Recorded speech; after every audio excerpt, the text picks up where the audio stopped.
lot of people have asked that, why did you invest in aviation? Maybe have your own airline. Was it not a passion for you? No, that's not a passion for me, having an airline, because I give kudos to all those people who have airline, because who ventured into airline, because it's not easy. It's not easy at all. Capital intensive? Very capital intensive, and you have to write it. You have to have the right numbers, right people, and then right government policies to be able to help you survive in this Nigeria, because airline business in this country is about government policies. We need a lot of government intervention to help the airline grow, because a lot of taxation. You have not asked me. Yes, I want to ask about the taxation. But why do we have airlines that go bankrupt? For instance, recently I was coming from Abuja and I stepped into a popular airline. Let me even call the name. It is Dana, and I saw this airline is run by Anchor. I saw it at the door and I was shocked. I said, wow, Dana is supposed to be a company that has a conglomerate. They are into biscuit, into water, into a lot. So why would they have money problem? What is the problem with airline surviving in 2, 3, 4 years and going down in the 5th 4 years? A lot has to do with government policy. Okay, sir. The government policy. Government should give the enabling environment for private airlines to thrive. There are so many ways the government can help. This triple, I'm going to say double, triple taxations. There are so many taxes that, I'll give you an example of the airline ticket. Assuming an airline ticket from Lagos to Abuja is 30,000. Yes, sir. Do you know what goes to the airline? Maybe about 9,000. 9,000? Or so. 9 or 10,000, that's what goes to the airline. So you understand? That's what goes to the airline. So so per se that that's one of the things. So much taxation, it's going on, and then another policy the government should use. They should help about what the fuel cost is. The fuel cost. That's Jet A1. Yeah, the Jet A1 should at least come a little bit down. Then spare parts. They should have this taxes on aircraft spares. Okay, that means there should be kind of what do you call that in custom duty. Duty should be limited. Waived. Yeah, for especially AOGs. We call them AOGs, aircraft on ground. You know, the aircraft those parts that are needed. Okay. Those duties should be waived.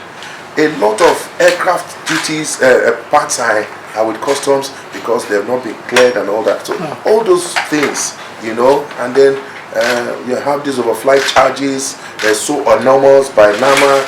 You have this taxation by FAN. You have so much that it will cripple. It continue crippling the airline. The business. Business. So it's not helping issue at all.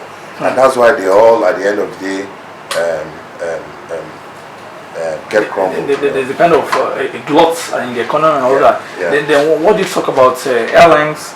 There's this perception, especially during Christmas period. There's airline businesses that always multiple taxation in the airport. You see, during the festive period, you are going to Abuja, and in the next 5 minutes it is 30,000. Before you know it is 40,000. It is 50,000. I said the day I'm going to see you, I'm going to talk about this, and it's part of the reason we've been chasing for the past 2 years. That what is the problem? Is there not a way to stop this criminality whereby there is double taxation on one single ticket, 1 hour ticket to Abuja? You heard the money that is 30,000, then suddenly it's now 40,000. Then before you know, it's skyrocketing to 60,000. What's responsible? No, that one is global, it's worldwide. If you go to America, it's the same thing. Are you sure, sir? Yeah, I know that. Okay. I'll give you an example. I wanted to buy a ticket because you know, very soon I'm traveling to the States for my daughter's wedding. Okay. If you book a flight ahead, you get cheap rate. If I booked a flight today, the flight it cost me about $300. If I book the flight tomorrow or the day after, it goes to over $450. So you say it's worldwide, it's everywhere. It's not. What do you call that, sir? You know, I mean, that is how the system is. Whereby if you want to travel, if you want to get less cheap tickets, you book well ahead. Maybe 2 weeks, a month, or even 3 months, or even 2 months. If you get 2 months, you see, because these tickets are in classes. There's class A, class B, class C, class D of the same fare. Class A might be 25,000, class B is 28,000, Class C is 29,000. Class D is 30,000. So if you book 3 months ago, yes, you will get Class A 25. Somebody who's booking 3 days ago, all the other classes are finished. Is the highest class that is left. That's why, you know, that's how it is. It's all over the world. It's not only peculiar in Nigeria. So, you know, different classes for different fares for a ticket. So there's nothing like fraudulent about it? No, it's not fraudulent. It's not. Because in the Christmas period, I'm traveling and... It's not for... People catch in... Even in Abuja, people go back to go and take God is good. Yeah, people catch in with the situation. It's all over. Abroad, if you go and buy ticket at the counter, it's very expensive. They'll tell you, you want to buy a ticket, you buy it online, it's cheaper. But you go to the counter, at the counter, it's almost double the price. So they encourage you people, they encourage passengers to book well ahead, you understand, so that they can have your money and run the airline. That's the idea. The idea is that if you come on the day of travel, to come and travel, you will pay the highest fare. Because they are just collecting your money. But you want to now take cutting out of the cheap fare, book 3 months ahead, 2 months ahead. Somebody who wants to book a flight from New York to Dallas said she booked 3 months ago. It's $75. I that booked, I'm paying $180 because I booked late. Now, rounding up, sir, what do you think young pilots of the day need to do? A lot of young people will say, oh, I want to become a pilot. And you know that the educational system in Nigeria is becoming cumbersome and expensive and complex. What do you encourage government to do to allow new crop of pilots, young people, to go into your profession and be successful? Because in your own days, it was just a privilege. Yeah, well, you are aware there are 2 good schools in Nigeria, flying schools. There is the one in Zaria and there is the one in Ilori. There are 2 good flying schools. So government has given the enabling environment for those schools to function. However, all I want government to look into it is that it's a little bit exuberant. That's why a lot of people go to America to go and fly. Because to fly in Nigeria now, you have to have 10 million to be a pilot. You have to have between 7 and 10 million to go to Zaria to train as a pilot. But if you go to America, you probably spend about 6 million or so, or 7 million. But here it's 10. And then here again, maybe because of government policies, aircraft might not be available or fuel might not be available. But if you go to America, everything is there, you know. So that's why a lot of people, you see a lot of people going to America going instead of going to Nigeria, staying in Nigeria. So government need to look at all that one for it to strive well.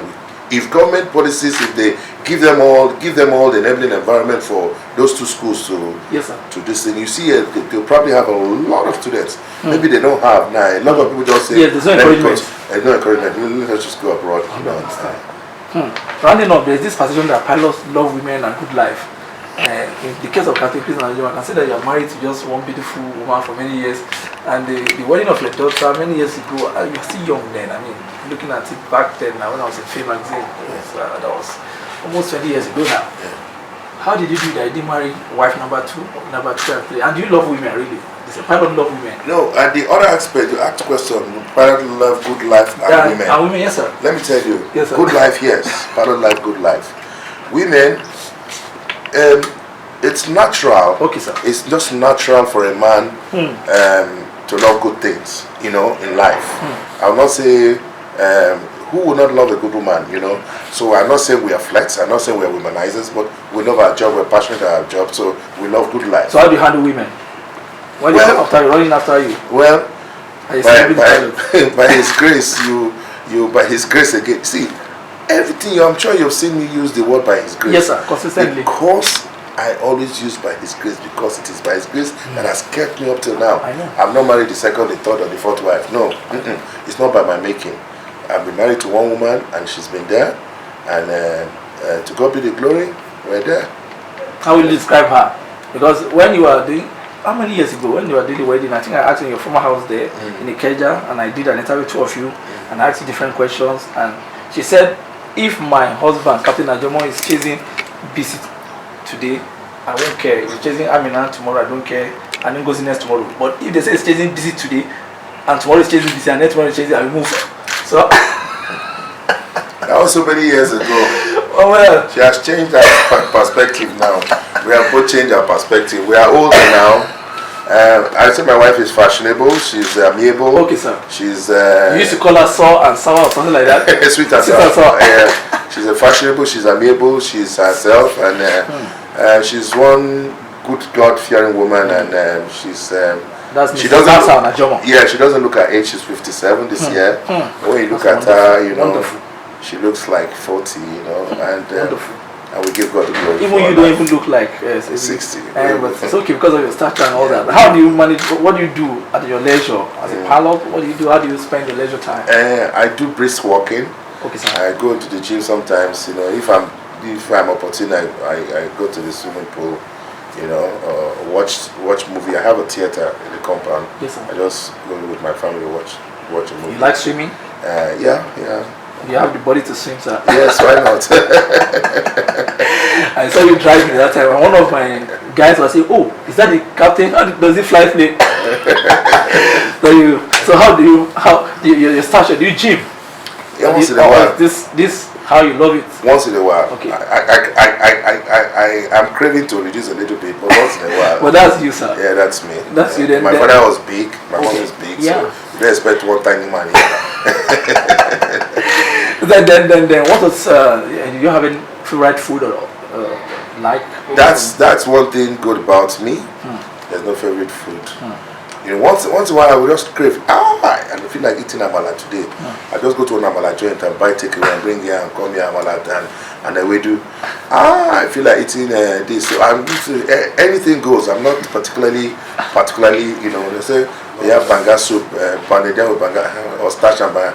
I'm not particularly hooked on something, so I'm an old miner. And you've traveled around the world, really. What's your favorite pastime, leisure country that you like to stay a holiday? What's your best holiday country? I like to go to Dubai. Because when we were flying to Dubai, we had a good time in Dubai when we were flying to Dubai. Dubai is a good place because you get all the American shops in Dubai. You have all the fun. The weather is good and people are good. America, I see all America. We won't go to New York, nothing to do. I just go into the hotel, maybe, or go shopping. Going to London is the same thing, you know. So, you know, to me, different things for different folks. I like to go to, if I want to take a vacation now, I'll go to Dubai. Potpourri. You have potpourri in Dubai. Yes. Potpourri. And do you have any favorite leader? Anybody that inspires you among the world leaders? Who is your favorite? Who is your role model? You have any? I don't right now. I just feel that the French President Macron. Okay, now young, beautiful, lovely man. Yes, I've been watching him and he's doing a great job the way I like it. Doing a great job? Yeah, doing a great job so far so good. Diplomatically? And then was it the Australian Prime Minister? Yeah, that young man, Tadeo. He drives a bicycle. Yes, you know, to the office. Yeah, so, you know, those are the two guys I cherish so much. If you are given a political role, to be the Minister of Aviation, what's going to be your chief task? I mean, I've been looking at your CV for a long time and I keep asking myself, why can't they use this man? Why would you allow you to use all these 40 years of flying and being an aviation egghead, an aviation brain? So, what are you going to do differently and what's going to be your chief decision to change aviation? If I'm given to be Minister of Aviation, you must realize that no matter whose minister that is there, I understand and I know there's always government policies that will hinder any person. But however, I know there will be government policies, but I'll run it differently because I know where it pays, I know where it sticks, I know what I want. I'll go into it. But let me tell you, if I'm made minister today, yes, sir, I still want to be minister and I still want to fly. Whether I'm made minister, or made MD of anywhere, or made DG of anywhere, I'll keep that, but I'll still fly to retain a license. Even if this weekend, I'd like to just go up. Because when I go up, I will know what my policies that I'm trying to achieve, whether they're achieving it. You can't be in the office and hear them tell you the policies, but when you are inside the operational gabbles, you will know whether what you want to be done is done. You know whether the radio that you said they should change is been changed. So any position I'm given, I must fly. Any position you are given, Any position. even as the President of the Federal Republic of Nigeria, even as the Governor of Delta State, even as the Minister of the Federal Republic of Nigeria, even as an ambassador to a country. So it depends on what portfolio. I'm not talking of aviation. Now, any aviation, this thing, I must fly because it has to do with my sphere, aviation. So I must fly. Whether it's MD NAMA, MD FAN, DGNCA, anything that's giving a minister, I will want to fly. Even if it's just once in a week, at the weekend. Saturday, I'll just fly to Abuja and back, Port Harcourt and back. Just fly to Abuja and back and Port Harcourt and back, I've flown the country. Because to be able to have achieved the southeastern and south-south radio networks and navigational equipment, same both. Are they working well? Are the towers working well? Are the navigation equipment working well? Are they responding? Are the ILS is working? Is the VR working? That is what I'll achieve. This is very huge. Let me ask you, is this Senator Naala who used to fly, has a plane absolutely. Maybe, let me ask you, is there room going to politics if they ask you to come in the near future? Because this senator was also a pilot, I think a private pilot, and he flies himself. Absolutely. He still flies himself. He flies himself. He has about 2 aircrafts or 3 aircrafts. Yes, 3, yeah. And I greet him. And he has the same stature just with you too. I know. I greet him later. I congratulate him because it's one man, once he's in the sky, you will never know that this is a senator of the Federal Republic of Nigeria. I greet him, and he does the job well. He does the radio well. I'm so impressed with him.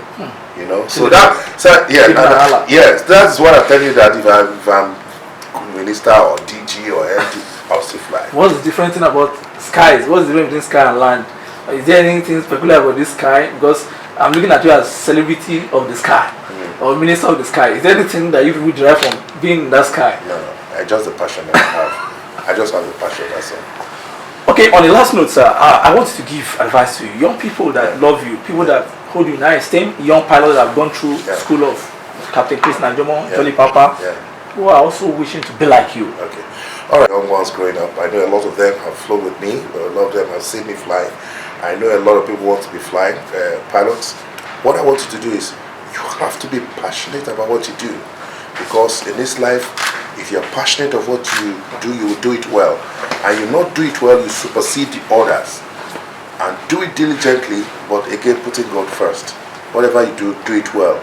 Read your books, read your manuals, make sure you're ahead of everybody, make sure you're ahead of the airplane, and make sure you're up on top, fear of God, and be humble. This will carry you a long way. Ciao. Fly safe. Sir.